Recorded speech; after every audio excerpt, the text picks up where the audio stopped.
What's up guys, hope you're doing good. This is your daily dose of Marvel Snap. Ladies and gentlemen, welcome to the top 8. We have made it. We have made it to the top 8. For those who do not know, my name is Guest, also known as It's Guest Gaming, and I am honored to be back here to head into not just the top 8, the semis, and the finals, but as always, I cannot do it alone. And back by popular request, I think it only makes sense that we bring in the KM Best. KM, welcome back, buddy. How you doing? I'm doing amazing, but we have had some incredible games today. Some of the most intense Marvel Snap that I have seen played, and it's only getting better from here. We are now in the top 8. These are all elimination bracket matches. These are all for all the marbles or all the cubes, as it were. And the deck lists are weird and interesting, and in my opinion, diverse. Let's take a look at the bracket and see what we're going to be looking at. Here we go. We're down to the final 8. And look, looking at the diversity of the decks that are here in the top 8, it's what you kind of hope for competitive Marvel Snap. We're hoping to see a wide variety of archetypes. We're hoping to see not just Thanos, which was the preoccupation that many players had going into Golden Gauntlet 1. And sure, Thanos is still a strong deck. We can see several iterations of it. 4 of the top 8 are some kind of variation of Thanos, but 2 of them are the 32 card Monty versions of it. And then you've got an ongoing version of it. So you've got all this flexibility, but then throw in Sauron, then throw in, you know, the Zabu Loki chaos, then throw in Agamotto, who was my pre-broadcast pick for the card that will win in this tournament. So I'm just very happy that at least one made it. Just one. So there's still a chance in my prediction prior to the tournament. But I'm so thrilled because there's such a wide variety of cards and decks in here. I mean, Yellow Jacket is in this top 8. Really? Here we have the matchup. Looks like we're getting it from the perspective of Song. Yes. Yeah, we're gonna get this matchup from Song's perspective specifically. Make sure that we full screen it as much as possible for y'all as well, because double dipping is the name of the game here on the production side. So we're looking at this from Song's perspective. We saw from Yakublevich a little earlier on, but just to bring it onto the screen, this is the breakdown. Zabu, Sauron, Zero, Surge, Surtur, Starbrand, Ares, Enchantress, Cull Obsidian, Typhoid Mary, Red Skull, Scar. That is what Song has sung the entire way here into the top 8. As they open with a Weird World, and he immediately gets to steal the Shang-Chi. Goes on the right here, and it's just Zero Mary on the right lane. And this also works, right?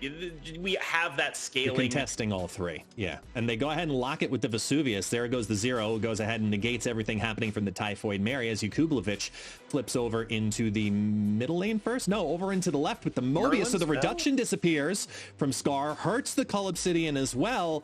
Nice play here. Undoes the downside, and then we end up with a bob and weave scenario. Now, this makes it a lot more interesting, specifically because of the sliding of Ant Maze. Because you got squirrels everywhere. There's a Red Skull remaining in the deck. I don't think it's like a risk of losing this. Like I don't think Ares is going to be losing the Ares flip. It's almost certain to actually be 12 here. The Zabu, the Enchantress. There you go. There's the Ares who goes for the contestation and loses 6-2. It was the Surge, which means the Red Skull was drawn via Weird World. Here comes the Loki on top of it. And it all comes down to the mid where the Gladiator is going to pull out that 2 power card of Zabu. Sorry, it was Zabu.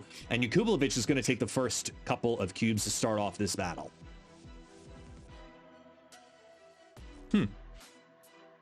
I'm really shocked with that Mobius. Ares. Yeah, the Mobius hands down. Mobius.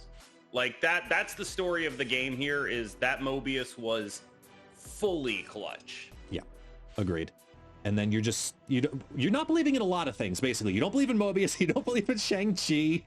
You're just throwing everything out there, and because I think the idea is like, are they really going to be confident enough in blind putting a Shang on the right lane? The answer is they should, and yes, Yeah. but also, like, are they going to be able to do that?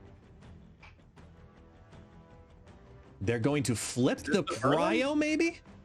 They play the No, the Loki Loki comes down, and then Once the Merlin. and Future goes ahead, gets the extra energy. There's the Mobius. The Scar reduction again, twice in a row, getting interfered with. Now with Merlin Wait, deck gone, check here. Are there any 10s left in there? Cull is down, Starbrand's down.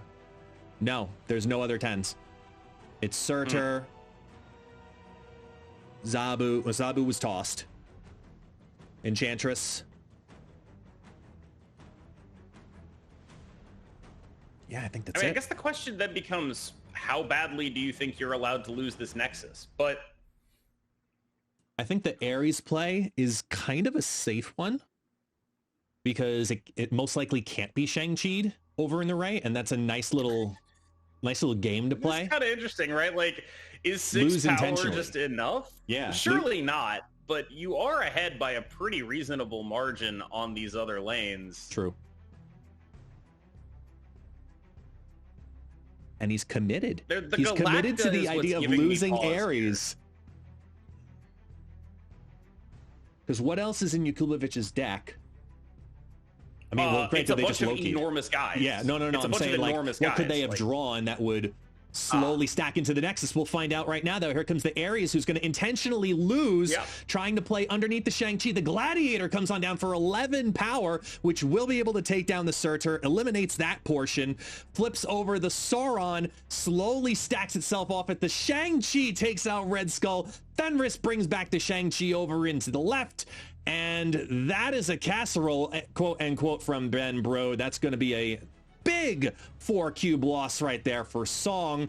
And Yakubovic holds on to a commanding 10-cube lead. But when you're sitting on a 2-6 Surtur and still no Mobius, and again, turn 5 is where it's happened twice, potentially 3 times that we see the Mobius drop, that 2-6 Surtur could be valuable enough to say, maybe just zero the Enchantress and play Surtur down after. So it all stays under that Shang-Chi range, no? I think what's much more likely to happen here is we get Mobius again, and then it is Enchantress, and oh no Mobius this time. Oh, that's a Gwenpool, an omniversal presence to flip the location from New York to X Mansion, so a dead location, nothing happening there. And no Mobius, so if you're Song and you've got this lead like this, and you're down this many cubes, I could see this as a potential push myself in all in snap moment to try and catch back up. This is a really strong position from Song's perspective.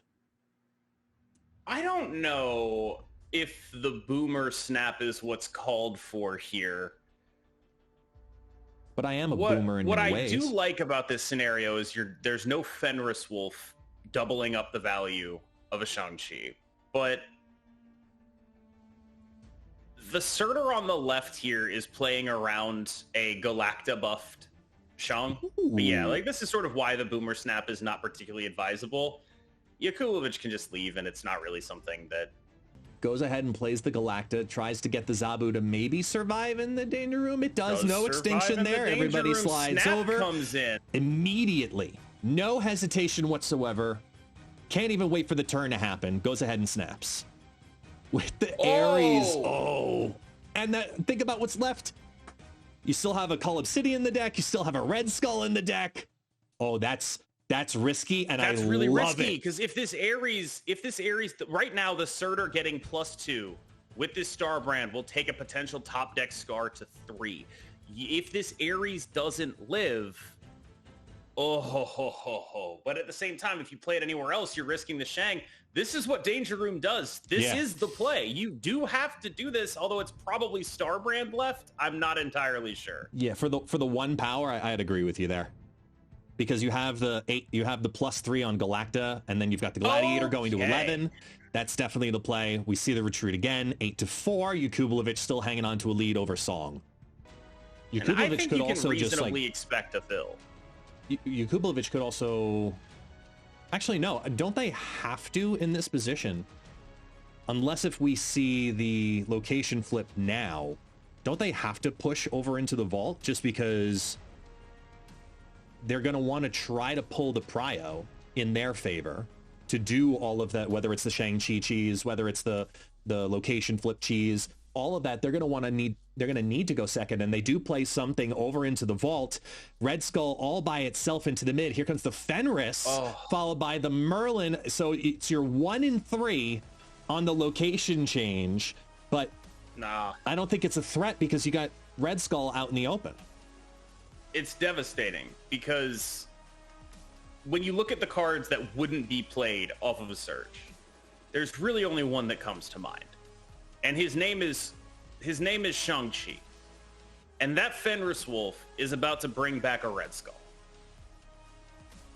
And if there was a Red Skull in the right lane, this would be a victory for Song, I suspect, because there would not be a good place to aim Mr. Chi.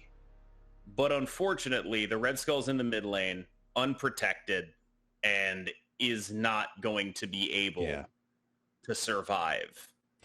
That undoing of the Zabu reduction would have been so important right here, because then you would have had the active Typhoid Mary and could play down even the Starbrand. So Starbrand would have stayed under at 9 and missed on the Chiing. So it would survive that location later on. So there was a way out of it. But again, this is a match of Mobius M. Mobius. And Song, if he commits to this, is saying you don't have the Chi. In my opinion. I think there's literally only one card that would not have been played by this point that would have been hit by the Surge. And I think what was going on there was a correct recognition that there was a Chi in hand, right? Yeah. And they didn't want to risk the Red Skull dying on the right to a Shang. And I think at this point it is a prey angle. There's your 2 cards. Everybody down into the mid. Throw down the Surge. Did we call the Chi? Yes, we did. There's your Shang-Chi. Takes down the Red Skull. That's going to swing the lane as a massive 8 power reinforced Shang-Chi comes down. Here comes the Fenris just for a little bit of extra insurance on top. And Yakublovich takes down Song with the Merlin. I mean, Merlin has absolutely been really an interesting showcase over this entire tournament. We've seen a lot of players want to dive into the Season Pass, and they're excited on the idea of, ooh, Season Pass is a great card because, you know, you always get a good value out of the Season Pass, and then this is unique because it has spells. And a lot of people were just excited but uncertain, and we've seen it consistently throughout this entire tournament that Merlin hands down is a card that really changes the dynamic of what you do in this game. And the reason I want to shout this out is because, in my opinion, it has removed the idea that you can have a turn 7 securely, which cuts out a ridiculous amount of decks, including your favorite, Mr. Negative. And I know. Special place in the heart, Mr. Negative, I know. Almost made the top 8 too. Almost made it into the top, which would have been mildly enjoyable on personal note. But I feel like in that deck, do you think it makes it to the top 8 with or without Merlin? I think Merlin is a very good card, but I think a lot of people are used to seeing Season Pass 2-3 and saying, well, obviously it must be busted. Merlin, I think, is more comparable to a Kate Bishop than to the unnerfed versions of Iron Patriot and Sam Wilson, but it's very okay to be like a slightly better Kate Bishop with like slightly different and more interesting and maybe more powerful I'm going to interrupt synergies. you. We're heading directly over into a final turn 6 knockout moment of Theseus versus Rabbit Sweep. Yo! We're in the final turnover with a Reality Stone bar with no name combo play to try and swing the right-hand lane. I didn't want to miss this moment. I apologize for having to interrupt, Absolutely. But don't want to miss this.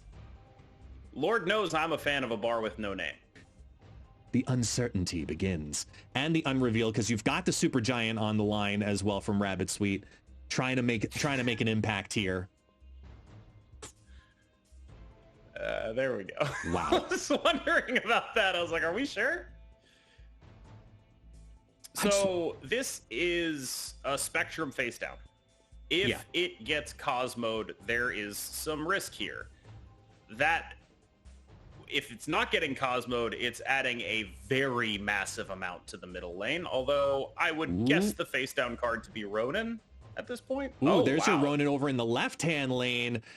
Smart move to not throw the Thanos over on that side. Now you flip it with the Reality Stone into Krakoa just for reasons. Power Stone comes down. No reinforcement on the Thanos side. It all comes down to what's in the middle. It's the Alliance, which negates out the middle lane. Space Stone flips into Krakoa for 16, which is all fun and games, but Spectrum does not pop off. And Theseus has been taken down another 2. He's trying so hard to knock out the rabbit, but the rabbit will not give up. I mean, that is, if I'm reverse engineering what happened here correctly, it means that Rabbit Sweet 1 Sakar Grand Prix blind Eliath on the Supergiant and actually hit the Spectrum. That is my understanding of what happened there. I think you hit the nail on the head right there. Unbelievable. There's a world where you actually just play Blue Marvel next turn because of the base value of that Ronin. Yeah, I mean, this is probably a Blarvel Stone play. Yeah. But what has to happen is there has to be a win against a middle Eliath. So that has to be the thing that is being accounted for here. It's right.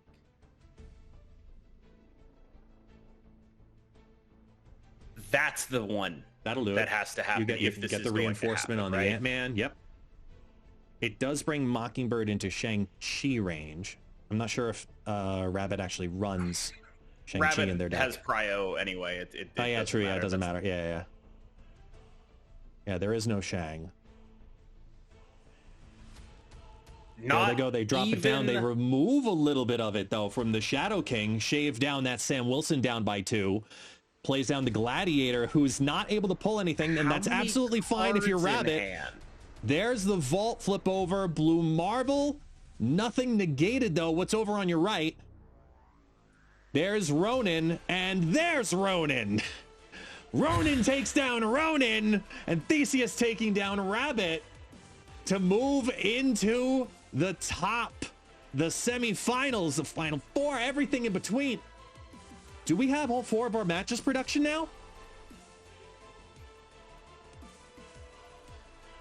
Oh, we do. We can showcase the wins here and take a look who's going to be moving forward into the semifinals. And once again, y'all, we are going to be watching each match individually from here on out. So Theseus has taken down Rabbit Sweet. Yakublovich we saw take down Song. Roram takes down Unity, who we saw earlier, and Honifer takes down Jonathan Liu.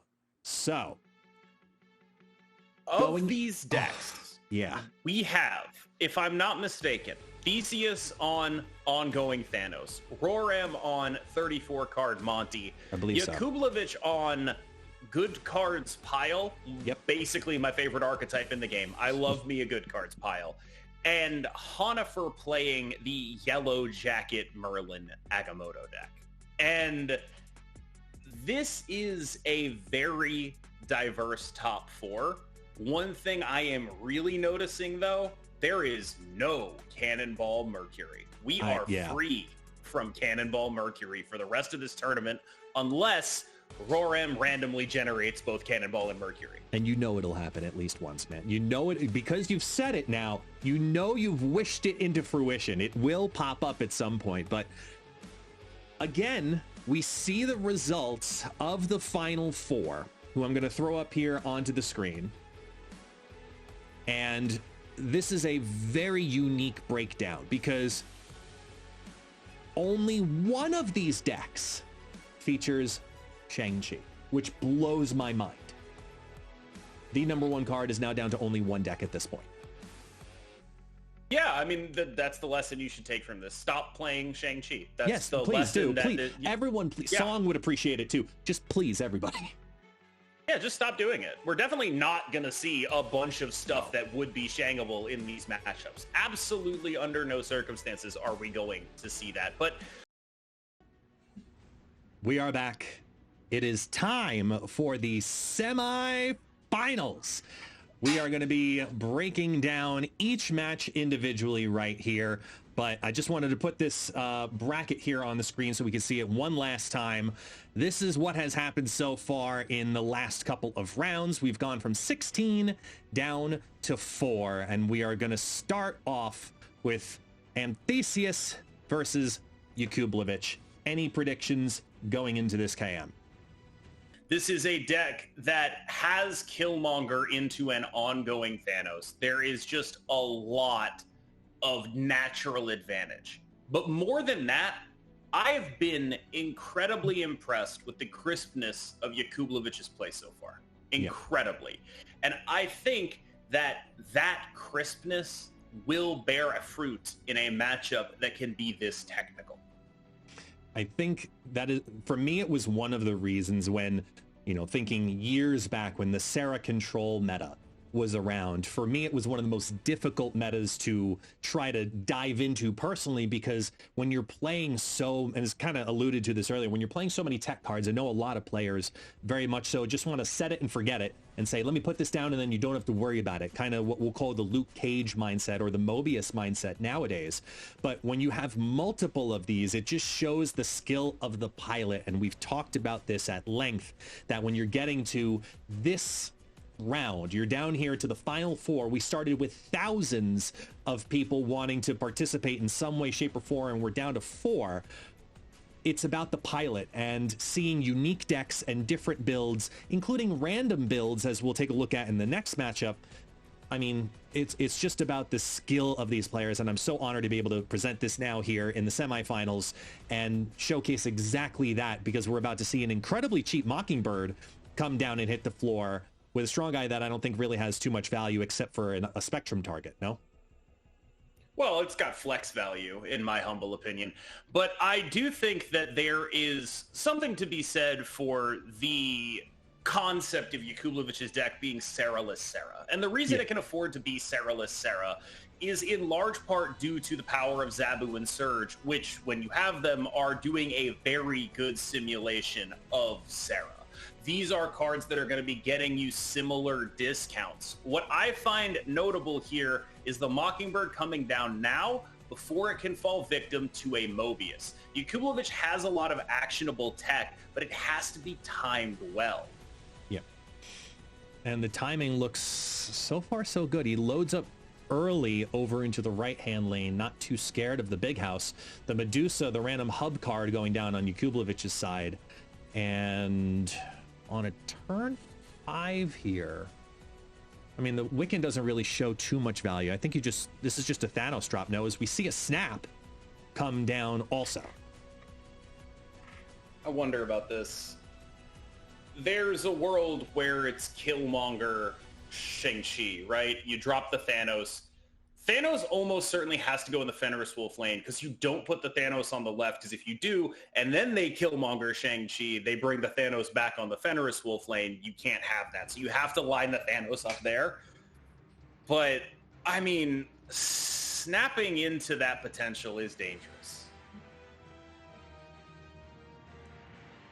I'm trying to think if there's any other way around it, but I honestly, no. You're doing the card count, the equivalent of chip stacking. As he goes ahead and locks it in, they're now in for 2. Goes ahead and moves the shield over to the left, drops down the Thanos in the mid. Here comes that Killmonger. Called it perfectly. Killmonger's over on the right. One more turn to work with. That Surge making some reinforcement. Here comes a 10 power Gladiator to the left. Ant-Man doesn't stand a chance. And now, with the Mobius being top decked here, is there really enough of anything to keep this safe? No. Yeah, no, there's not. This is an incredibly bad situation. There is, in theory, a pray they don't have Shang-Chi angle where you move the shield to the right and you Spectrum. and you just say, I'm going to win the right by 1 point, and they put every card left. That's not realistic. At this point in the competition as well, I think both these players know better.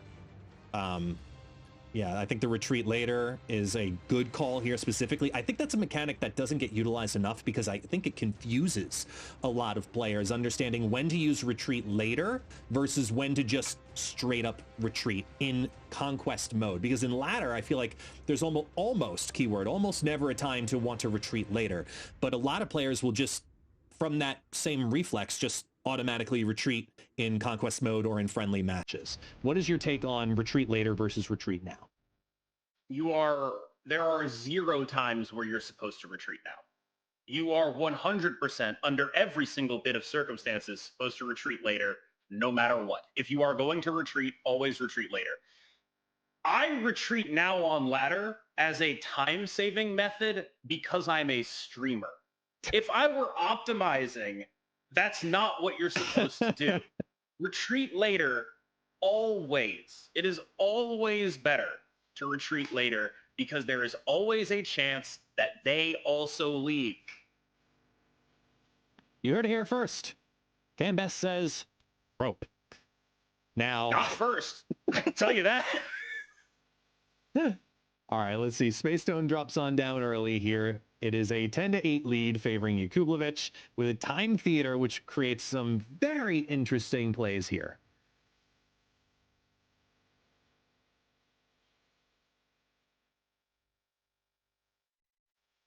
Interesting, as we have Asgard flip. Is Asgard a location you need to compete for? Asgard is definitely a location that needs to be competed for in this situation. It's just a question of, is it going to exist? Is that a location that's going to exist, or is it going to get omniversal presenced? Right. I think the power of omniversal presence is a large part of why Merlin is good. The other stuff is like sort of more about where his decks are being set up. But omniversal presence specifically is just a very reasonably powerful card. Polymorphing a Surge, it's +2 power. All right. I mean, really wants this to win that lane then if it's not worth it. I think, yeah, I was about to say, this is just go ahead and clog it up into Asgard and hope you get the draws here. Because that'll keep your priority. Mobius is going to slide, though, isn't it? Mobius is going to slide. Yeah. This is just why it's so hard to be an ongoing Thanos deck against Killmonger. Like, I was typically an advocate of playing Kyera in ongoing Thanos because of just how bad it is. That Mobius is also terrible because now Thanos costs 6 again, can't be played next turn, but drawing 2 cards, very good. Oh, and the Mockingbird really wishes for it too. So now you're sitting with 4 6s in your hand.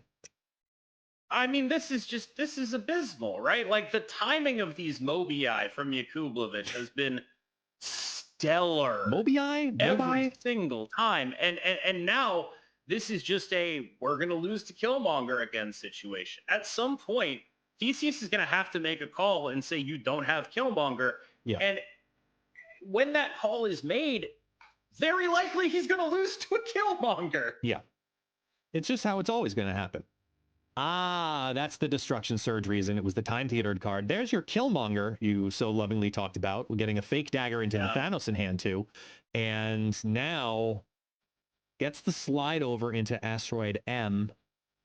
I don't see a lane getting filled here for I mean, okay.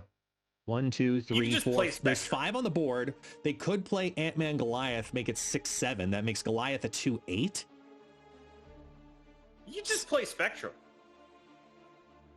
Like, any 3s get pulled over to Asteroid M. You just play Spectrum. Slide over the shield to the right. Have power and play Spectrum mid. You just move the shield to right and play Spectrum left, maybe? Or you just keep the shield where it is and play Spectrum right. Like, there are several options here that are genuinely not that bad. I mean, but again, as you said also before, there's Omniversal Presence, which could be played down first and absolutely mess with everything too. I think. Correct. The counting on the Asteroid M thing there. But Yeah. I am fairly tempted to just go like do the opposite of this play. Leave shield, play Spectrum right. Like, but this is the one that makes sense in the context of we're not getting an Asteroid M Omniversal presenced. Yeah, because the Merlin would go up 2 potentially as well if they do a toss of like the Surge. Oh no, that would be the energy. Gladiator's the scary one, is basically the thing. You could, I suppose, just play Spectrum left, get +2 on Dazzler, then +4 from the Spectrum, and then really say everything that matters gets pulled to Asteroid M. Because we haven't seen a single spell drop, correct? We've seen one polymorph. Oh yeah, that's right. We had the very first polymorph couple of turns back. And yeah, they go ahead. They throw the shield over to the right. It's the same Time amount is of running points out on the Dazzler. Because you're losing out on points on the Dazzler by doing that. Running out of time, it's locks just in with two the less Spectrum on the left-hand side. They both compete for the left and for the right. Here comes the Gladiator to drop down into the Asteroid M, not worried about the slide. Cosmo comes down, doesn't matter though, because Goliath is going to be able to take it on out. Goes for the polymorph into the Surge, reinforcing against a 3/7 Wolfsbane. The first appearance of that Wolfsbane you're going to see in this tournament because nobody brought it. Here comes the Power Stone. Here comes the Omniversal Presence. Goes into the Cloning Vats, and Spectrum's going to try to reinforce everything, but 6 over in the right is not enough to take that lane back over. Theseus loses another 2. Yakublovich hanging on 10-6. I mean, that Wolfsbane is what it came down to, right? The way that works is if that Wolfsbane is a 3-drop with 3 power or less, that's going to be a win for Theseus. With 4 power or more, it's going to be a win for Yakublovich. So Yakublovich was favored on balance there. And the use of the spells to prevent any shenanigans involving that exact situation of all my stuff moves to the left and I can't really contest the right. Again, Yakublovich, clean, clinical play. Yeah. As Gorgon disappears, Fenris Wolf disappearing from Yakublovich now. This might have to be a snap from Theseus. This is a really strong scenario. I think it depends on, honestly, if they can maintain the Wiccan curve. Oh, sorry, no, they have Mobius in hand. No, this is a guaranteed. Yeah, this is a guaranteed moment. It's just like legally, I think you have to snap this because not only are you doing the Wiccan thing, you are not making yourself infinitely vulnerable to Killmonger, right? Like it's not just the Wiccan stuff. It's that you are never going to have a better shot at this. There's a snap. Yep. Yeah, there's such strong equity in this moment. And it's early enough that it's a good moment for Yakublovich to say, I believe in you in that moment. I'm already in a weak position. That's fine. Take the 9-6 lead. With one more, I'm trying to think with the cube equity going into next one. If it goes into 8-6, it's 6 of one, half a dozen of the other. So that's a safe retreat for Yakublovich every time. I don't know about every time because, I mean, you'd rather go into it with 9, right? But it is... Ooh. Looking at the board, Can't that's get really too excited, nice. though. There's probably a Mobius in our future. For both of them. Well... Ooh, and there goes Thanos. And there goes Gladiator. Highest power form now gone for both players. Yeah, there's a... there goes the Wiccan, and now you're just sad. This is kind of the perfect setup to get pinned between Mobius and Killmonger, because it's like, let's invest in the raft. Then by investing in the raft, you set yourself up to lose to the Killmonger. Right. If you don't get anything out of the raft, you set yourself up to lose to the Mobius. It's a bad spot. Yeah, and this is a good snap. For the same reason, using that cube equity in the last round of low stakes, Yakublovich saying, look, yours probably hurt more than mine did in that moment, so I'm going to go ahead and try to force you into 2, and that's going to be a whole extra game if you do commit to it and lose that you're already going to be having to mess around with because of that. Now we're into high stakes, so now you're sitting on a 10-5 lead, Yakublovich over Theseus, and... 9-5. Sorry, 9-5, excuse me, 9-5 lead, Yakublovich over Theseus, which basically you're saying this is instead 5-3. I kind of love this snap. Again, it's not like you're actually going to be in an amazing spot because Mind Stone against the Killmonger deck is not phenomenal, but you get the ability to do Mind Stone into multiple stones, which gets you a Mockingbird on the big house. It's as good as you get. In these matchups, when you are this unfavored, you cannot play without taking swings. Yeah. You have to take your shots when you can get them. Yakublovich has demonstrated a remarkable amount of restraint. Yeah. Not a lot of cope stays from Yakublovich. However, I'm not saying that's going to change, but things get a lot dicier when they're 2-cube to buy in here. And I'm interested. Yeah, here's the same thing. It's a Mind Stone snap. It worked last time. Yeah. I am a little concerned by this if I'm Theseus, but I mean, I get it. It worked last time. You might as well try it. A Goliath on the left and stoning the kiln. The Goliath over on the right, and it hits the Mockingbird, which survives. Big stay with the kiln right there. And a Bifrost with the Dazzler that's going to shift over. God. Oh, double kiln, Bifrost. Oh, this has got to feel really good if you're Theseus. Yes?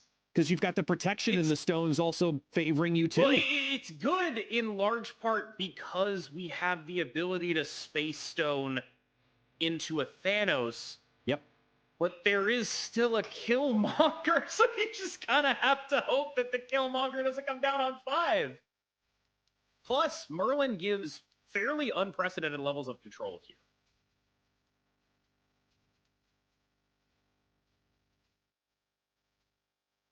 I think either way, you're looking so incredibly safe over in Kiln right. Well, right, mirror image. As Omniversal Presence comes in, flips that one into a Monster Metropolis. Which is now shangable. Ooh. The Mockingbird is now shangable. It comes back on the Fenris Wolf. If it does land in that lane, though, that means the Gladiator also gets the buff. So you're looking at a final turn, Shang-Chi and Rai, and that's a huge moment where does Thanos mid still beats that in the kiln. And they're holding massive swing in favor of Yakublovich there.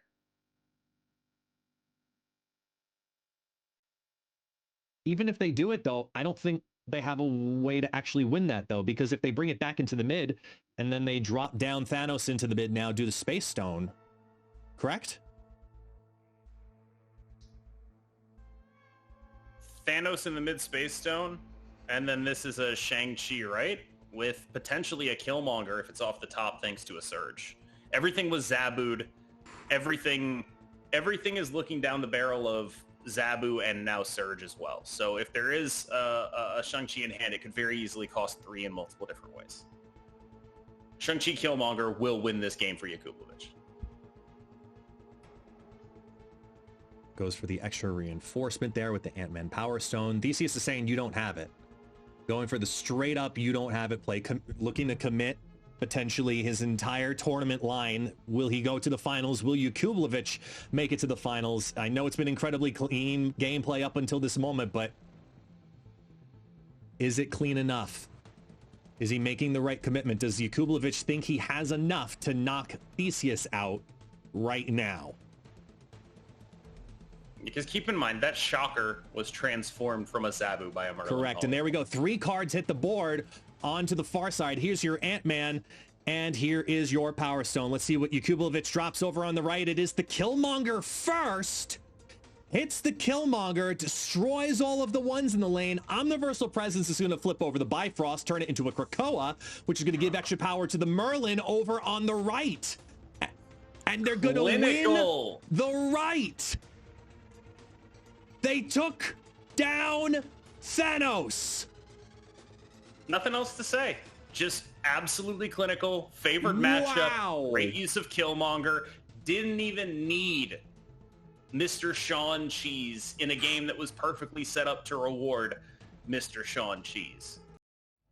We're back into semi, one of those words. I promise you I've done this before. We're back to the semifinals here for semifinal number 2. Let's head over to the gameplay. They just kicked off. Don't want to miss any of this. It is, why don't you walk us through the Monty?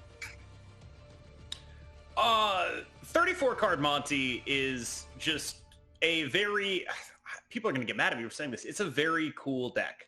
It is a deck that is premised not on actually having a specific game plan, but on having enough baseline power that it's just going to do something pretty messed up in every game. What that thing that is messed up? Great question. No idea. Yep. That's your problem, not mine. You figure that out. What I like here is the prioritization of Soulstone for making sure that Thanos will stay alive on a Baxter building if necessary. This could be a Galacta into Thanos into like Juggernaut Wolfsbane type of thing later. And that's what I mean when I talk about this deck. There are a bunch of weird things that could happen. All of them could happen to you. You can't play around all of them. But in the face of consistent power output, it can be very... Wow. Great example here, right? Mm-hmm. That Legion with a Juggernaut. There could be a Legion on a Baxter building combo. and then a Juggernaut on the left. Like there could be, there's just so much stuff that can happen in these matchups. It's all stuff. Good way to word it. It's just stuff. And you never know. And Honifer, who's already got a brew in and of themselves, how are you supposed to play around that as you get deep spaced right away over in the left? Oh, man. I mean, I don't know if I'm happy or sad about I'm pretty sure that they're clearly happy, yes, but like... Yeah. If wow. you're Honifer, you're sad about that in large part because one of these decks has a Thanos they're playing into deep space and they just get to do that. Yep. That's good for them. And the other one counts a lot on, on reveal effects working and the text of their cards. So yeah, generally speaking, I personally think the matchup is roughly advantaged towards Honifer, but these locations are not what Honifer is looking for. Yeah, getting the extra power there over from Madripoor as we go to Panopticron, favoring a little bit. Just a tad. A little bit? Little bit, just a tad. Just a little? Just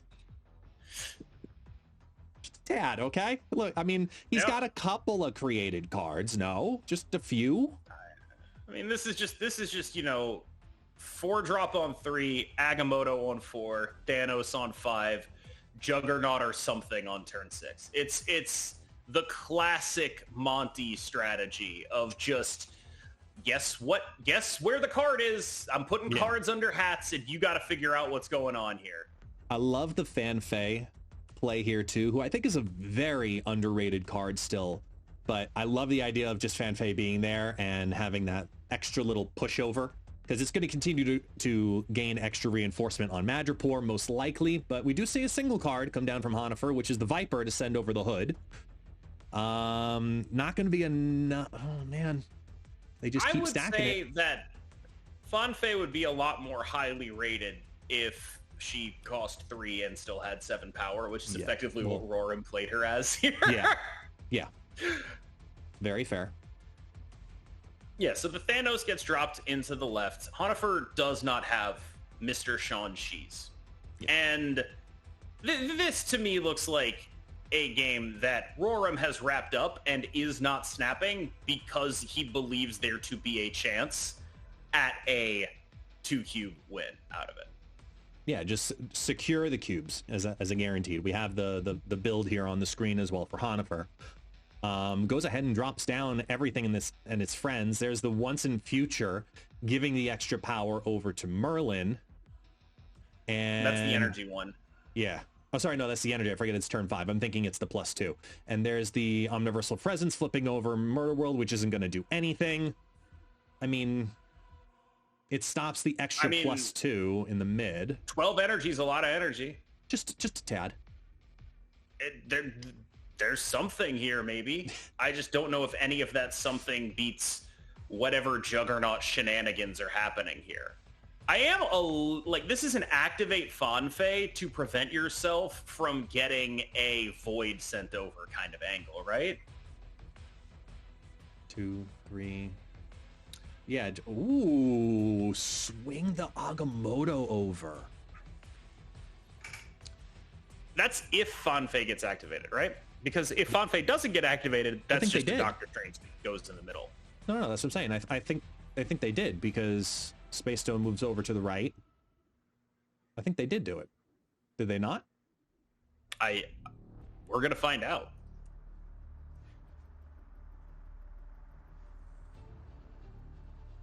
Oh boy. Here we go. Drops on down. There's the movement. There's the Space Stone. Juggernaut's going to hit those two out of Panopticon into the murder world for that contention. The Doctor Strange is going to bring the 13 power Agamotto over into the murder world as well. So you're competing on 26. An extra 2 garnish over into this deep space. Agamotto's going to keep that lane in favor of Honifer. Here's a Hawkeye. Kate Bishop followed by Images of Icon. Has nothing else get sent over there. It's a Viper polymorph, which flips to a Phoenix Force. It's not enough power there, unfortunately. And, well, Honifer, unfortunately, 2 cubes down. This means like wolf something, yeah? This is like a I'm doing wolf things snap. I mean, 2 cards hit, very likely. Oh, it's the Agamotto with the reduction as the Yellow Jacket takes a little off of the cap shield. Okay, I wonder what's happening on the middle. I wonder if there's an Images of Icon happening at some point. Who can say? I don't know. I have 0 idea. Oh, that could be cheeky. Oh, that could be really cheeky. I don't think we're in the business of... Yeah, this is pretty straightforward here. I'm wondering what the snap is, though. It's starting to weird me out, right? Because, like, this is...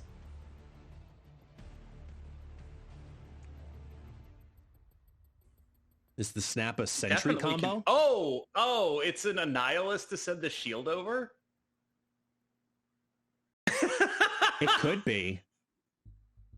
You got 3 cards are dropping. It's not this turn here? If they're doing it. Wait a minute. Hold on. There's your Shang-Chi to take out the Agamotto out of the Onslaught Citadel. The Winds of Watum's going to smack over the Time Stone into a -3 of Onslaught Citadel. That disappears for now. Here comes the Once in Future, which gets rid of the shield to get the extra energy going into the final turn. Takes a 2-0 lead in the middle lane, and the Temporal Manipulation puts the Agamotto at 13 power into the hand. Gets it back off the Shang-Chi! Is this I mean, surely this isn't a Legion mid angle. Yes? Surely not. I mean, I'm for it, personally. I don't think it possibly can be. There's no ongoing that's really hitting negatively here. So, into that lane, right? I think the worry is just if they play Agamotto on the right lane, and then cards in the middle, I don't think there's a win. You could play Thanos right. You go Thanos right, Power even Stone if they left. had done that, if they played Legion into the mid, followed by the Power Stone, if they had played the Agamotto into the right, it would have reduced. Yeah. Maybe the Legion play plays. This is the thing about this deck is like, you're always going to have some ability to like, what's my scam this game, you know? Yeah. I don't believe so because you're very afraid of getting the acid arrowed. You don't want to put a third thing anywhere. This is true. As they end up going for the Sentry, so Asgard's going to go in favor of Honifer and pulls over the basic arrow into the danger room as well. Get the activation over in the Sokovia lane. This is a very... to me, very favorable. If this is ladder, what happens is Honifer snaps here and Roram retreats.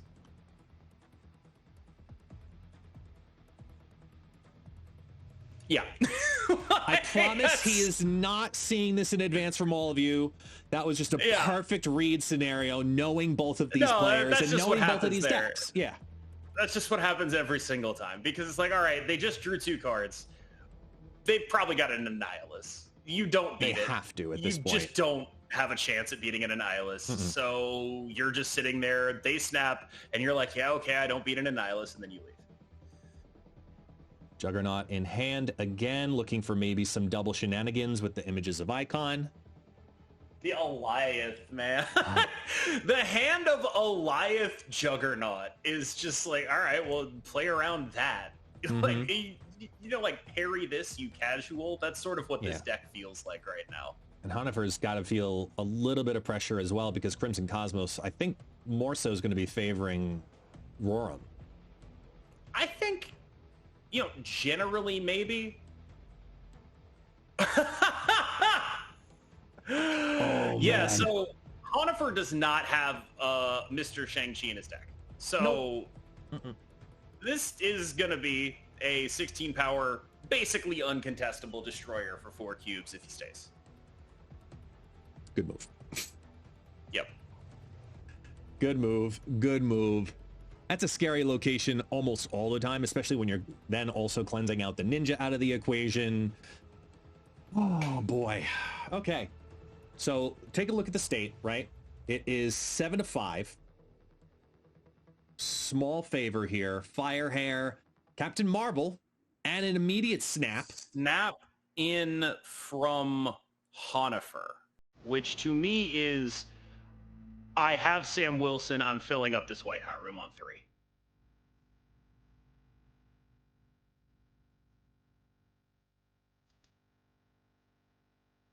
Okay. Doesn't matter where it goes. Yeah. 1 on 4. I saw that pixie and it was like, all right, it's time. Do it. Yeah, like... Do it. No Sam Wilson. Oh, that is... do you push the extra cube in? Do you push Honifer in here? Oh, I think you think about it really hard. I think you do. He's hovering over it. Well, now you don't. Because now it's just, we're done here. That Captain Marvel's really interesting because enough power left. This feels like it'd be pretty impossible for Honifer to win. I'm very confused by the snap. If this wasn't going to be a White Hot Room by, Yeah. Like, it's easy to look at that and say TVA won that game. And it kind of did, but I'm not sure what that snap was if it wasn't, I'm getting White Hot Room on 3 with a Sam Wilson. All right, so now we're officially entering potential comeback mode. It has to be 4 straight games from Honifer to try and make it into the finals. Otherwise, Roram makes it in. Notably, Roram, Yakublevic's only loss in the Swiss in round 1. Victoria hand after the age of 13 and the Snow Guard in hand. There's a lot of good things happening right now favoring him. This is going to be a tough ask if you're Honifer. Goes ahead and drops Snow Guard into the left and Baku into the mid. Merlin starts throwing the spells into Honifer's hand. What do we top deck as an Altar of Death comes down with that Hawk. Pauses to create the delay for both Altar of Death and Oscorp Tower. And the Werewolf by Night now makes this a lot more interesting with the Altar of Death again. I am amazed by the sheer volume of cards that are creating cards with this randomly generated Victoria. Yeah. There is an Age of 13 that made a Snow Guard, a Sentinel that's making a Sentinel. It's incredible. And with Prio on Roram's side, the Void is relatively clear to land over in Roram's side of the board, no? Yeah. I mean, if there's an Annihilus here, it's happening. Yeah. Ooh, not yet, though. Not yet, though. They drop down 3 cards. Here comes all the extra energy with the bolts, and then the Sentinel into the Altar of Death, so it's going to be an extra 5. So 11. Followed by Surge. Moves over to the Werewolf over into the mid.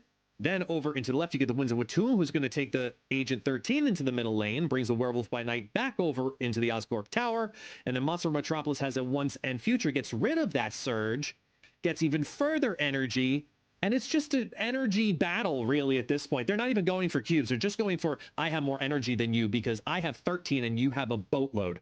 So good luck. It's 13-8 on energy right now. Yeah. What else can you say? It's 13-8 on energy. That's certainly a statement. Note that both Snowguard and the Hawk get buffed by Victoria Hand. However, also note that an Annihilus will still win that lane. I think the Winds of Watum was being considered to maybe try to defend a little bit further, but here we go. There's your Polymorph, who's going to take the Void, turn it into a Spider-Man 2099, brings the Werewolf over into the right-hand side. The Annihilus doesn't flip anything over, just adds extra power in there. Here's the Omniversal Presence, flipping the middle lane into a Wakanda. The Werewolf is going to just hang out there. Merlin goes up another 2 power, and the Omniversal Presence again over into the Oscorp Tower, which is now a Sinister London, and the Werewolf by Night goes over to the left, and the extra power is going to happen because you're going to see the Juggernaut stay, going to go back over into the right-hand side. The Sentinel makes another copy over into the hand. It's going to duplicate over into the right. There's your extra +3, but then add it on top of it when you've got a Victoria Hand and all of the duplicates, and that's going to hang on for dear life. Roram. Important note there. The copy of the Sentinel does not get the V-Hand buff. No, it's not created. The Sentinel itself was created in hand. The copy was created by Sinister London. If it had, it would have been a win by 1 point for Roram in that game. Oh, that was a nail biter. Both players looking at the final flip going, no way, no way, no way, no way. And we keep going. We win. That's the first one. Lose. Wow. Oh, you know, if it was possible to snap, I bet Honifer might have snapped that. Unfortunately, Roram has 2 answers to it. Oh boy. Here's the Reality Stone. Flip over the sandbar into a Kamartage, which is very interesting. Very interesting right now. Oh, that's Storm. I can see the future. I can see the future. I know exactly what's happening. Everybody here. together. What's going to happen? What's going to happen? Oh, we know. Oh my gosh. With the Reality Stone already used? No one would ever play around the second thing. No. Yet alone, you could do it 3 times with the Absorbing Man. Throw it down in there too. Throw Absorbing the Storm over in Mojo World, followed by Absorbing Man into Bar with No Name. You could. It could happen.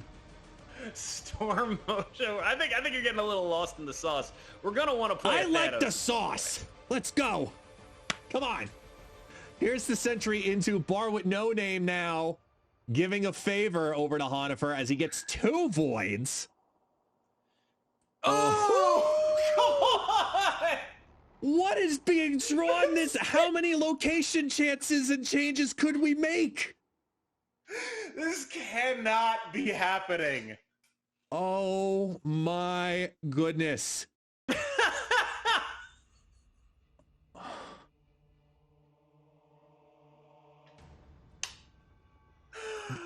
You know what? There's an even scarier world where they could have just quaked left and then stormed and still stole it in different ways. You get the double proc of the Kamartage. Oh man, those quakes are scary. You could even do a triple move. Oh my. Okay, so what do you do? What do you do? This. 2, 3, 17, 16, 15. Yeah. This. You do this. Oh, wow. I'm just praying that Honifer is like, it's cool. He's going to blow up the bar. No, it's time for me to annihilate this. Winds of Watum drops down first, takes the Elsa Bloodstone, shares it over at a -1 into Kamartage, lowering that value even further. as we know what's going to happen in just a moment, though, because here comes the grapple arrow, followed by the Agamotto and Bar with no name, which goes back to refill up the Mojo World over onto the left. Into the Kamartage lane now, we flip over a Demon and a Surge for 24 power, but wait for it, y'all. Just wait for it. Here comes the Juggernaut to take the grapple arrow over to Bar with no name, and then the one and only Quake, flipping those two locations at the very end there and bringing the favor back over to Roram. 32 card Monty brings it all the way to the finals. What is happening in the world of Marvel Snap? That is, I mean, that is a perfect encapsulation of what that deck is. It's not doing the same stupid thing twice, ever. It's doing something completely new as a way to scam you out of games. Whether that be, and you can see it there. Oh, Bar with no name? Okay, Reality Zone, Storm, Absorbing Man, Quake. Yeah. A million different ways to just ruin your entire life and everything you've worked for. None of them in the deck. Yeah, none. That is what that deck has done, which brings us to a finals rematch. Yakublovich versus Roram. Ladies and gentlemen, it is time. It is time for the finals. We have made it. We've gone from thousands down to 2. And it could not be the most polar opposites of the deck building spectrum. Both players are willing to invest in not being predictable, right? Yeah. And that's what Loki is bringing to Yakublovich's list. This is a deck that has a lot of baseline power, a very disciplined deck for a very disciplined player. And that is a very powerful thing to bring to bear. But in Conquest, you're going to want a little bit of RNG. Roram going the other direction entirely. Mr. Pixel Guy himself has gone all RNG. Play around this. Good luck. So with a Madripoor on the board, already starting to scale that Merlin over in the left and the Sandbar over on the right, Yakublovich has got to be feeling pretty good as a starting point, knowing the restriction that this will probably present. At least in the first 3 turns. Well, yes. The thing is that turn 1 Loki is generally very valuable into RSM decks because the cards they actually put in their deck are pretty good, especially when you're discounting them. However, thanks to that third location, we're not discounting them. Sandbar over there, but there is still a lot of advantage to be had here for Yakublovich. I'm wondering, one of the things I've noticed about Yakublovich's play so far, just a lot of consistent low cube games. I'm wondering what it would take to get Yakublovich to feel confident enough to start aggressively snapping in this matchup. You know, it's an interesting world we live in when you start seeing Erisham as a 7-cost card getting dropped down on turn 4. You know, it's an interesting moment. Yeah. And we go into seeing a snap from Yakublovich's side with the Fenris ready to hit. Right? Right. Like, this is -10 on the left, +10 on the middle. It is what it is. You can't make this play and not snap it. And I think that's just a correct way to approach this game. It's very likely that one of the spots on the mid lane is going to be where Galacta ends up going because that power needs to get onto the left. So for that reason, you might want to save a little bit of space in the middle. A turn 3 Galacta is a little better than a turn 4 Galacta.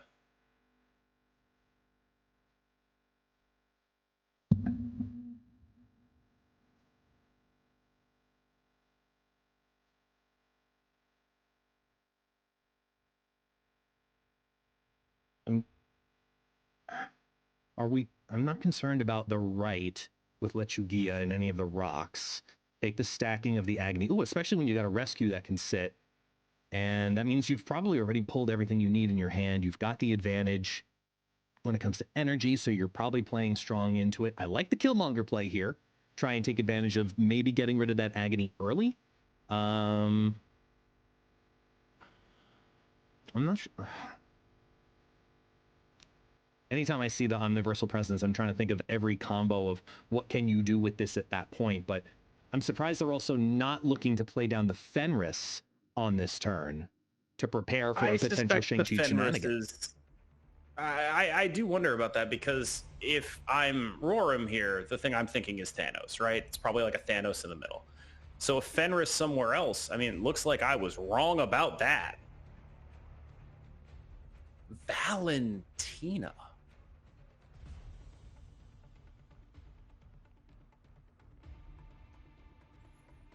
Goes ahead and takes the Agony stack into the Lizard, and the Star-Lord's going to convert over in Necrotia also. Here comes the Galacta to reinforce that Killmonger, which removes the Soul Stone from the board. And when you follow up with Loki just because, and then the once in future, you're sitting on that. I'm assuming this means Omniversal's going down. Or they're just a full throw on that. What's the draw? A Thanos would be kind of good. Oh, Ooh, that's not enough. That does not feel good. I'm surprised this is a stay. Oh, also, I'm surprised the first card played is Lizard's Omniverse. Shang-Chiable, though. That is true. Lizard But would be Shang-Chiable. in order to do that, they have... Okay, first thing that has to happen here, the buff probably has to go somewhere else. Because if you Omniversal first, that'll eat your Galacta buff. So it could be Valentina Omniversal Shang-Chi, or you could give up on the buff entirely. I mean, you could polymorph the Merlin into a You could 3-cost, polymorph no? the Shang.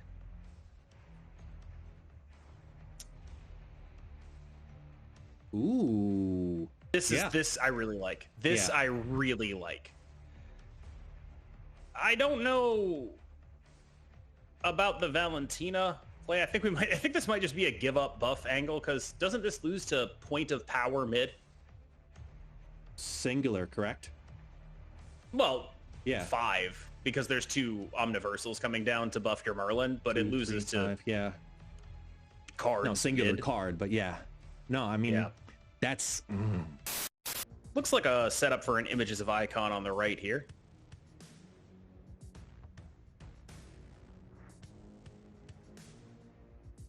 Simple conflict. Yeah, I mean, if you're playing underneath, yeah, perfect. Oh, love this. Being able to float it. That is just a fascinating play, right? You set up to go to 30 on the right lane. It can't be... this is Shang-Chi, another one of yeah. those, like, it's a really cool play. I would do it. I would do this. This Power Stone Images of... Oh, it's such a cool play. I would have been tricked into staying there for sure. I'm trying to think, what is the congestion in mid in any way? Is there? Or is there... Better question. Is there a congestion in mid? Oh boy. Loki turn 1, Surge turn 2 is kind of my thought process on staying this. Oh, no. Okay, just start spell work. Maybe Merlin into Werewolf early. Ooh, that's a dangerous moment right there. Absurd. Space Stone has to come down later in order for Thanos to be a viable card, because otherwise it gets Killmongered. So it has to be like a surprise Space Stone. Or goes ahead, takes the Surge, wins a Watum, converts correctly, hits onto the Mobius down to the -2, swings an advantage. So this is the Space Stone turn then, Ooh. right? No. Maybe? No! You can't do that because you lose the super flow. The thing is... No, that steals Jotunheim though, doesn't it? Because he wants the Mockingbird reduction. So it's just stack heavy into the Superflow on 5 with Space Stone, Mockingbird, etc. Or try to get the Mockingbird essentially for free. I think what's happening here is a setup for, ideally, Venom Mockingbird Space Stone next turn. That's what I think is happening.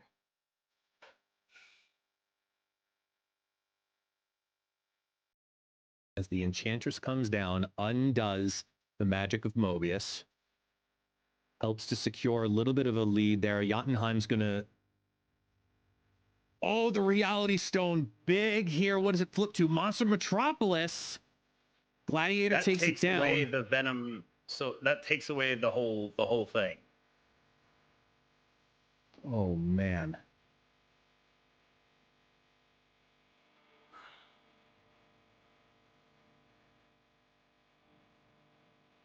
Take the singular Venom. That'll bring it to 9. Is the idea then throw Cryo so there's nothing stopping you from Thanosing mid? Aranya.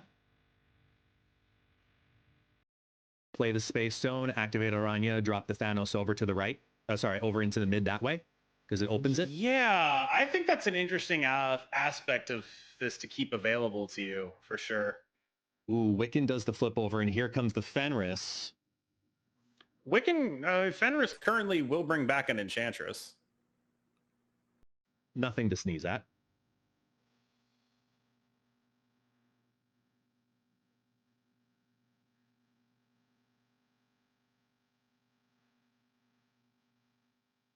And it hits the free stone.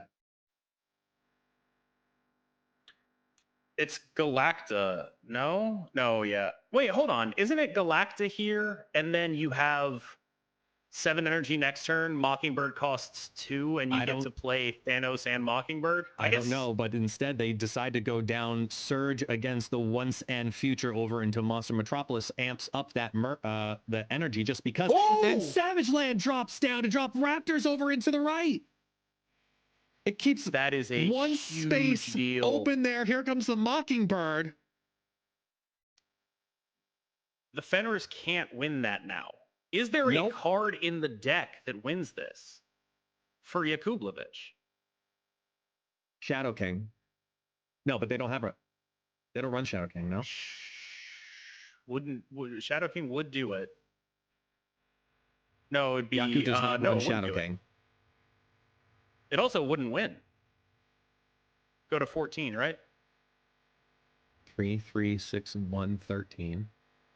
Yes. 3. Yeah, it'd be short by 1. You're right. Oh, wow. I don't know what wins it over on the right. I don't know that there's a card in the deck. Gwenpool doesn't. And we get what is the happening? Snap.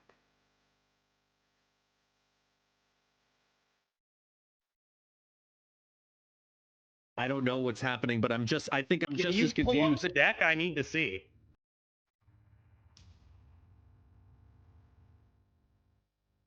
Is there Killmonger moments? Killmonger, bring back.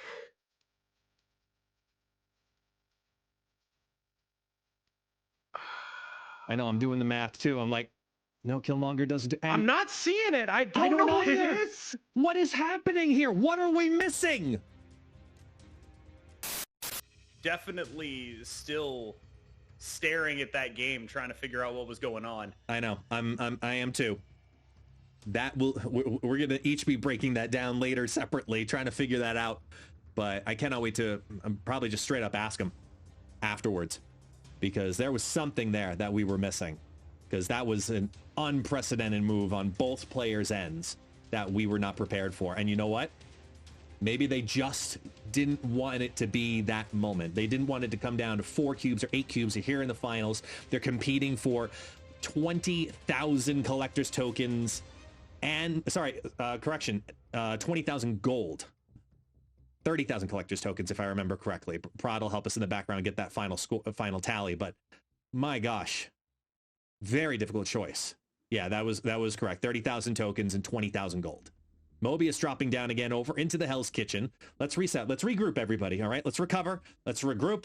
Let's figure out what we want to do here. Even my dog is freaking out right now, saying, I don't know what to do right here. I'm going to go say hi, world. Yes, thanks. Can you go over here? Because we need to figure out what's going on. very interesting space here where playing any of the big guys will result in them getting a Galactabuff, but because of them getting a Galactabuff, they will also end up being a little bit Shang-Chi-able. Yeah. A little bit. A lot. Yeah. Looks for the reinforcement. Just stack the Dark Dimension, making confusing. Going for the point total over in negative.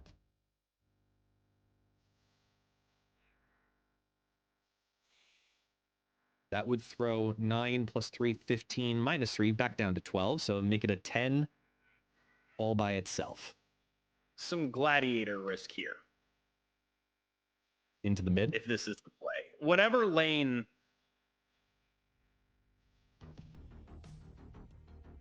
I almost wonder if Thanos wouldn't be better on the right. Where... I'm very unsure there's actually... Oh, I see what he's doing. He's talking about hoping the Gambit hits the Wolverine to steal some extra power onto the right. That'd drop another 4. That's what he's playing down. He's taking the 1 and 3. If that's what was happening, the Space Stone needed to be played after the Gambit. Yeah, now he's thinking with portals here. You know, this is where Thanos actually has to go if he doesn't want to get the end of Avengers Endgame happen to him. Maybe the Gambit can clutch it out. It's like, this is their severe gladiator risk that isn't happening. Now it's all about the middle, the Gambit. There's the Killmonger to reduce out a little further. It's still 12-6 over in the left. It's a Killmonger surge. Look at that mouse on that Galacta. Followed by Mockingbird at 10 into the Dark Dimension. Agamotto flips, followed by the Space Stone. The power continues to rise. Here comes the Joaquin Torres and the Gambit, which hits the Wolverine. And it hits in the right. It hits in the right. He steals it with the Wolverine hitting the 1 and 4 combo. Oh, this is peak Marvel Snap. Yeah, that Miss Marvel reaction is well earned. Roughly correct. Well earned. Exactly how Miss Marvel. Everyone feels if something like that happens to them. Wow. Unbelievable. Says it's fine. Oh wait, yeah, 4 energy, it's fine. I'm fairly interested in, yeah. Hold on now. We've got the bolts. So you fill My next instincts would turn. be go Jean Grey Soulstone left into Thanos left. Maybe you just don't want to overcommit into it quite yet, knowing that you can take Thanos elsewhere outside of Jean and help secure Genosha. True. But we want to fill up that raft. Unless if you're scared of Mobius. So yeah. You are scared of Mobius, but you still got to fill up that raft so that they don't fill up that raft. Yeah. It's much less about that and much more about... See, like, the thing is, the Soul Stone wants to be protected really badly. So what's happening here is, in order to keep the Soul Stone alive, it has to go in the middle. So what's really happening is it's a punish for playing Mind Stone, Time Stone, not on the raft, is what's happening here. Remarkable.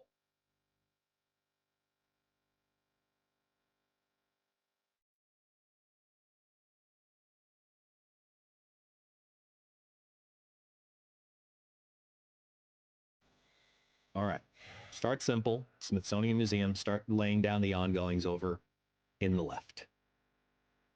Mockingbird's a big buff to the power of this deck, but not if it's only stones against a Thanos gamer. Yeah.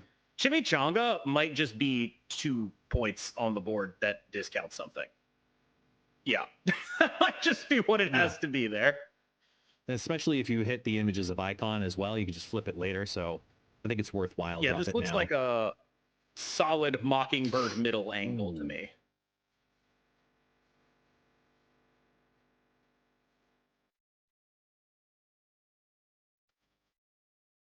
I mean, images getting hit specifically, I think is a huge Huge hit by the icebox as we get flipped over to Panopticon for Roram. Transform the location that Oh helps my your gosh. stones into a location that helps your stones more.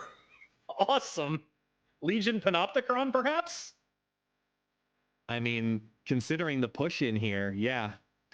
Yeah. Goes ahead, throws it on down, reinforces the chimichanga in the process as Yakubovic drops Galacta and a chimichanga at 7 That's an power. awesome That is an 7-power XL chimichanga. version.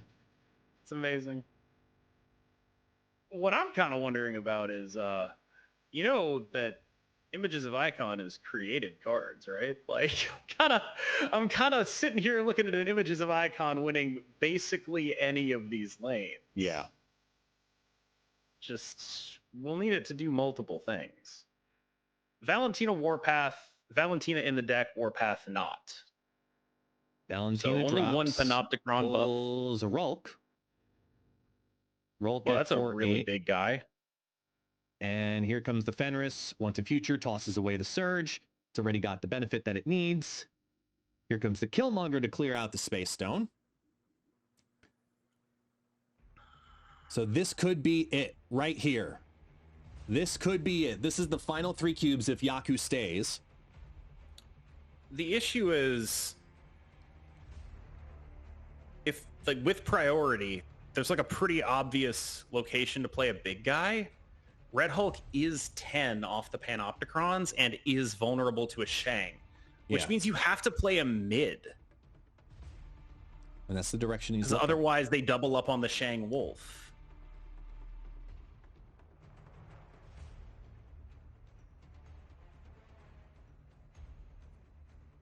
The created I card that think ends it up might being be 5 Nakia and 11. right.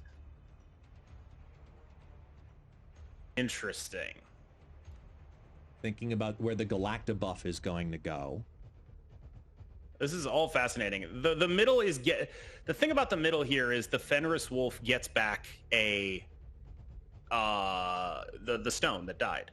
It Right. gets back a 5 power stone on that Panopticon. Does Yakubovic commit? Roram has locked in Yakubovic using every second of the timer, trying to figure out if this is worth the tournament. I would imagine And it they has go to be. for it. Here it is. Nakia drops down into Panopticon over on the right-hand side, and the Rolk drops down for 10 power into the mid. The Gladiator comes in. It's going to pull out the Reality Stone, which draws into Rickety Bridge. The right lane's gonna get destroyed as Shang-Chi whiffs. Fenris pulls back a Power Stone, which comes back for 5. It's a 10-8 power differential in the tiebreaker. Yakubovic is hanging on.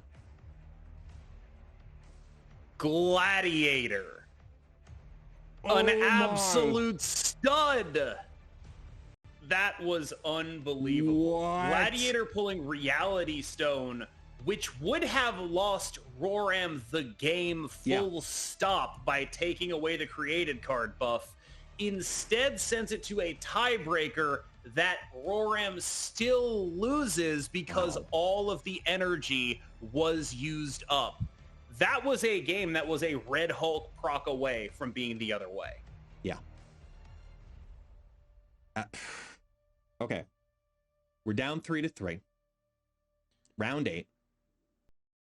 If you're Roram looking at this turn 3 Galacta, are you just snapping?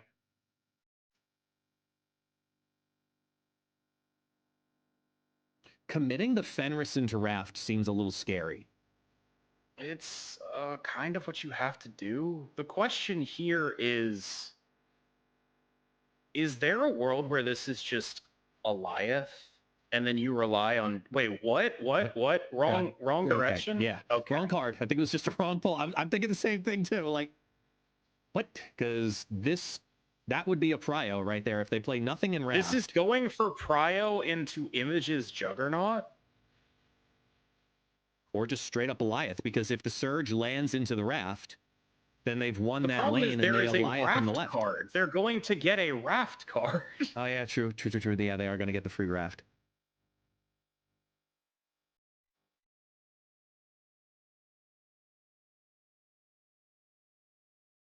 Oh, that's so risky.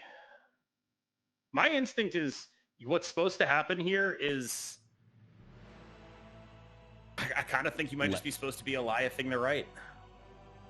He's going to let him take the Raft card as the Winds of Watoomb turns the Surge into a -3, reveals the Cryo here 9-powered Enchantress now, and Gwenpool clogs the Raft the rest of the way. That is...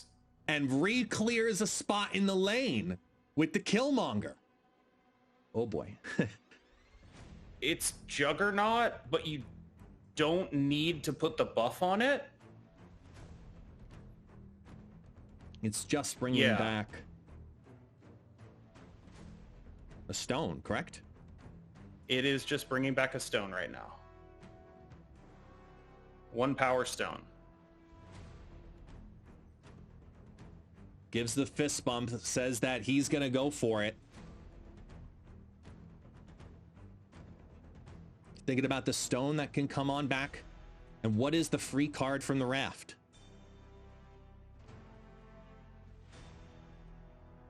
Double, triple checking the destroyed card count to see what's going to get regenerated. He's going to go for the Juggernaut Shang-Chi 1-2 combo. I mean, he's up 8 on the middle. He's going to be winning the right lane. He's going to be looking at a 12 power advantage. What is happening here? That's a scary thought with this amount of time left on the clock. Figuring out every possible combination. Which one goes first? Which one gets the buff? He's going to put the puff over to the Shang-Chi and locks it in. And here we go. This is it. Oh my God, Galactus is it actually hits a Doctor the Shang-Chi Doom? for 6 power, and the Juggernaut whiffs over in there. The Galactus for 8 power does nothing. Here comes the Merlin, followed by Shang-Chi, which also whiffs. The Fenris Wolf brings back the Time Stone. And Yakublovich goes down. Roram has just won Golden Gauntlet 2. Unbelievable play there. The Galactus being such a middling outcome from the Raft. People expect 6 drops to be massive, huge, gigantic.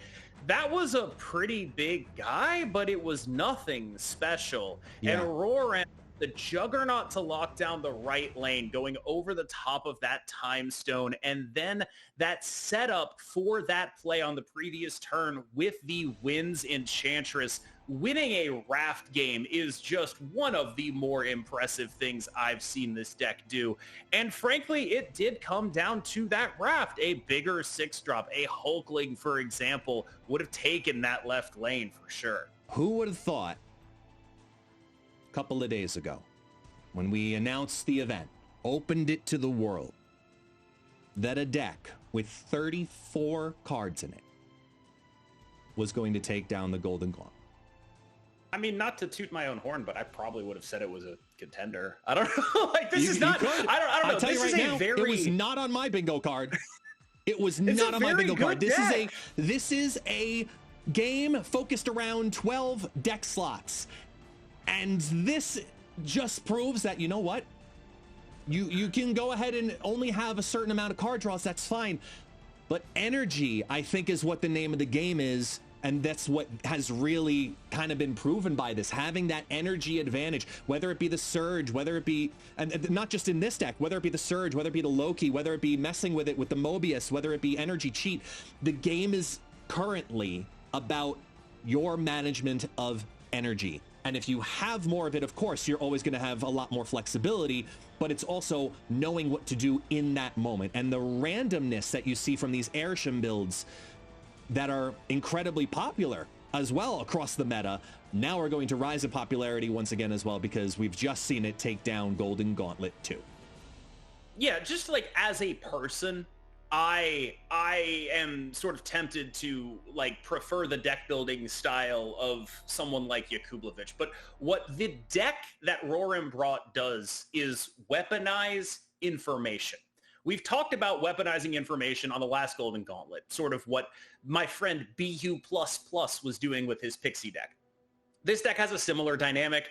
Not only does it have extra energy, so it puts you in weird situations, it uses that extra energy well, and most importantly, it is surprising. It is very difficult to play around. It is hard to understand what it is that you are supposed to do in the face of it. I was very impressed with Kublevich's ability to respond to the things that were happening. Eventually, it seems like what just happened was there was one scam too many. And this is a deck that it's really important to note. In battle mode, one of the most important things you can have is proprietary information. Open decklist tournaments mean that people will know exactly what to play around. We saw that bite Honifer when Rorem played him and was just totally willing to run out big guys knowing there was no Shang-Chi to play around. We saw how differently he had to play when there was a Shang-Chi to play around. And we saw how hard it was for everyone to play around what Rorem was doing, because the greatest swordsman in the world doesn't fear the second greatest swordsman in the world. He fears the one who doesn't know what he's doing, because that's the one that's hard to predict. And that is the ethos of this deck. Rorem, on the other hand, is an excellent pilot. So you have a sort of drunken master type thing going on that this deck is really bringing out of him.